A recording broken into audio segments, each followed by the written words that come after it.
ইরানের সঙ্গে যুক্তরাষ্ট্রের চলমান উত্তেজনার মধ্যে মধ্যপ্রাচ্যের জলসীমায় পাঠানো হয়েছে আমেরিকান জলতরী আরমান্ডা সহ যুদ্ধজাহাজের বহর। ট্রাম্পের কথা অনুযায়ী যুক্তরাষ্ট্র সত্যি সত্যি ইরানে হামলা করলে সৌদি আরবের আকাশসীমা ব্যবহার করতে দেওয়া হবে না বলে সাফ জানিয়ে দিয়েছেন রাজতন্ত্রের কার্যত শাসক যুবরাজ মোহাম্মদ বিন সালমান।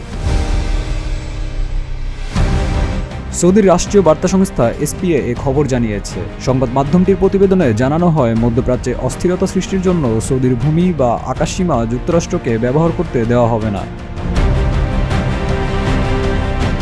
যদিও এর আগে ট্রাম্প জানিয়েছেন, রণতরী আরমান্ডা সহ এসব যুদ্ধজাহাজকে ইরান অভিমুখে পাঠালেও তিনি এসব ব্যবহারে ইচ্ছুক নন। তবে ট্রাম্প ইউএসএস আব্রাহাম লিঙ্কন নামের আরেকটি রণতরী পাঠান অঞ্চলটিতে।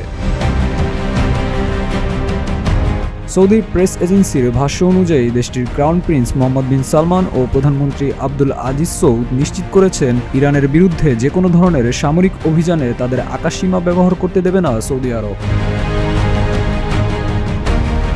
সবকিছু ছাপিয়ে নতুন মাত্রা যোগ দিয়েছে ক্রাউন প্রিন্স ও ইরানের প্রেসিডেন্ট মাসুদ পেজেকশিয়ানের ফোনালাপের ইস্যুতে। এসপিএর ভাষ্য অনুযায়ী যুক্তরাষ্ট্রের ইরান নিয়ে হুমকি অঞ্চলটির নিরাপত্তা বিঘ্নিত করা ও অস্থিতিশীলতা সৃষ্টি করবে বলে সমালোচনা করেন পেজেকশিয়ান। ফোনালাপটিতে সৌদির আকাশসীমা ও ভূখণ্ড কোনো কিছুই ব্যবহার করতে দেওয়া হবে না বলে পেজেকশিয়ানকে আশ্বস্ত করেন ক্রাউন প্রিন্স। ইরানের প্রেসিডেন্টের অফিসের বিবৃতি অনুযায়ী যুক্তরাষ্ট্র ইরানকে বাহ্যিক ও অর্থনৈতিক চাপের মধ্যে রেখেছে, তবুও ইরানি জনগণের দৃঢ়তা ও সচেতনতা দুর্বল করতে ব্যর্থ হয়েছে।